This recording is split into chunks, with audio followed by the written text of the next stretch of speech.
Hello guys and welcome back to the F1 Tube YouTube channel, and finally it is race week. Fans, drivers and especially the teams have waited for this moment for months, but that wait is almost over.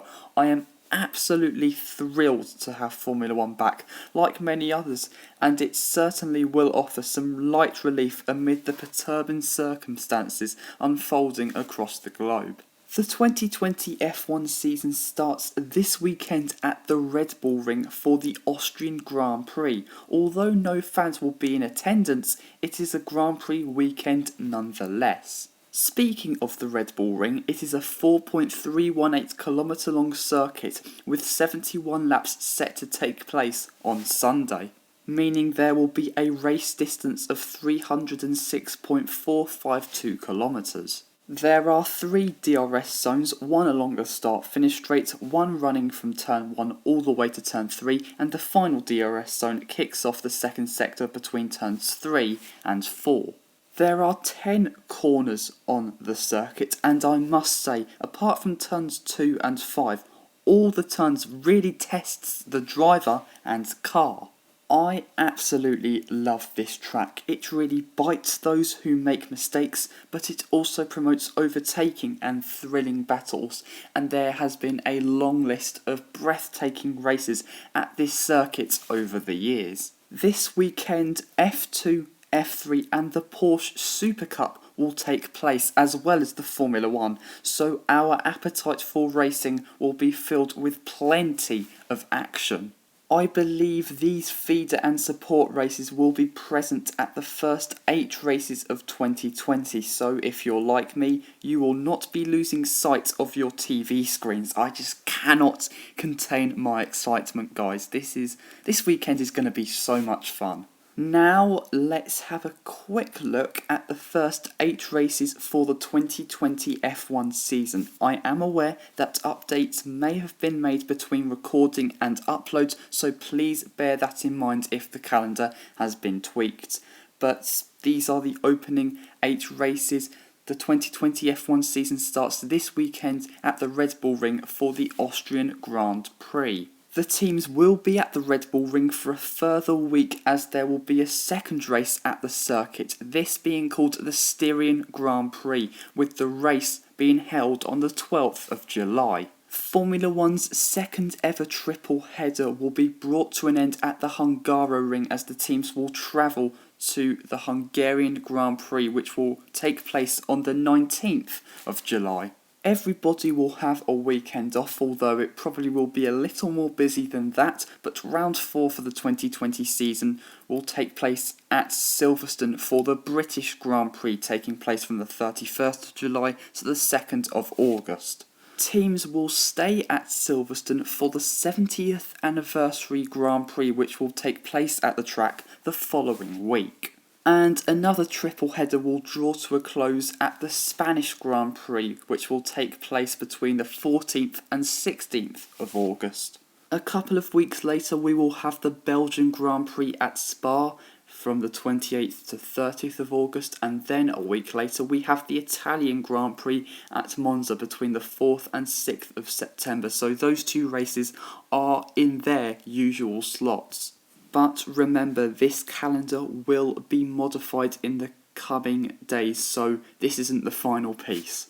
Pirelli have announced that all teams will use the same amount of compounds that have been allocated to them for this weekend and future Grand Prix in 2020.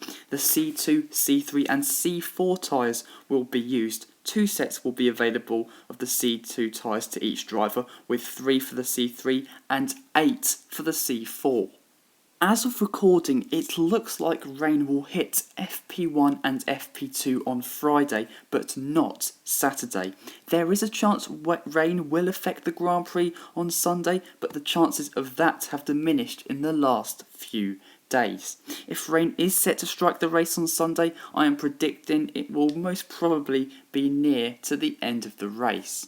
In the last couple of weeks, Formula 1 has set out its We Race as One initiative, which looks to tackle the global pandemic and racial inequality. You will see its logo on each of the cars at this weekend's race. I'm not going to get too political on this standpoint, but it is good to see that F1 is moving forwards and has opened an eye to the inequality across the planet. Annoyingly, disgustingly, pathetically, inequality, racial inequality, still unfolds across the globe even today. And organisations and puissant people across the globe need to stand up, and I'm glad F1 has taken that route. Following their split from title partner Rocket, Williams launched a new livery. And my goodness, it looks gorgeous. I did like Williams's initial 2020 livery, but this is certainly a step up. I like the whatever you call those things at the back, slightly like the Mercedes in that aspect, but it's just so smooth. The McLaren still trumps it though. This livery is my favourite, although they are littering more and more liveries on its side, which slightly spoils it. Okay, time for some predictions, and firstly, you will not be seeing this at any of the first 8 races in 2020. Podiums will be scrapped, but I still believe there will be some kind of presentation following the Grand Prix, so just bear that in mind. We won't be having any electrifying podiums and, emotions ensuing on the rostrum. But I am intrigued to see how F1 resolves this. But back to the predictions. The last 2 races at the Red Bull Ring have been won by Red Bull and Max Verstappen. This is certainly one of the Dutchman's best tracks, and although he won't be roared on by his Dutch army this year, I think he will go strong. If it stays dry and Ferrari have the power, they will be a certain threat. They have had chances to win this race in recent years and haven't taken it, so could things be different in 2020? And of course, you cannot write Mercedes off. They are the best team in F1, arguably in history. They look like they have the quickest car as of pre-season testing, and they have the best driver who is ready to start a possibly record-breaking year. Granted, this isn't the Silver Arrow's strongest track, but what makes this team so good is that the form book means nothing to them. Oh, don't forget Racing Point. They won't take pole and probably won't take the win, but why can't they mix it in with the top 6? They showed menacing pace in pre-season testing, and they have a driver in Sergio Perez who can certainly take the fight when the chance is given to him. For qualifying, it is going to be so tight, but possibly as a surprise, I am going to go for Max Verstappen to start from pole for the season opening 2020 Austrian Grand Prix. He was quick in both qualifying and the race last year, and that Honda engine continues to improve, bearing in mind the Red Bull Ring is a power circuit. I know Merc will be quick and Ferrari will be in the mix, but Max has been the standout driver at this track, so I'm going to go for him. I will predict Bottas to start on the front row, Hamilton to start from 3rd, then Leclerc 4th, Albon 5th and Seb Vettel 6th. The race will definitely be an absorbing one. If it rains, it will most likely be between Max and Lewis for the win. In absolute wet conditions, Lewis is the best driver, but he doesn't seem to always master changeable conditions like Hockenheim last year. Max is super quick in the rain and will be strong around this circuit regardless of the weather. Oh, goodness me, it is so difficult to predict what the outcome will be because it's honestly anyone's game. Any one of the big 3 could honestly win on Sunday, but taking his first win of 2020 and the 85th of his career, I'm going to go for Lewis Hamilton to take the Austrian Grand Prix win. I'm going to have Max Verstappen in 2nd and Alex Albon to take his first ever podium finish in 3rd. This is a bit of wishful thinking.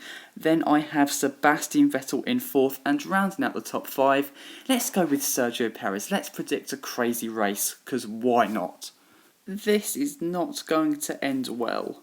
I will say Verstappen will take the extra point for fastest lap, and there will be one safety car, presuming it will rain, or it will just be a rain affected race. But guys, that is it for today's video. Please like this video, comment down below your predictions for the 2020 Austrian Grand Prix, and if you haven't already guys, please subscribe to the F1 Tube YouTube channel for more content regarding the world of Formula 1.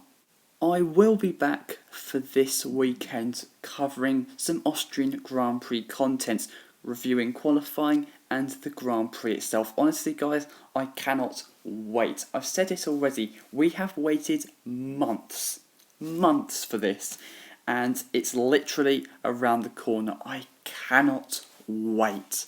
But on the flip side, the 2020 season doesn't start until we see all 20 cars on the grid in Austria, so I won't be completely satisfied until then. But until next time guys, see you later.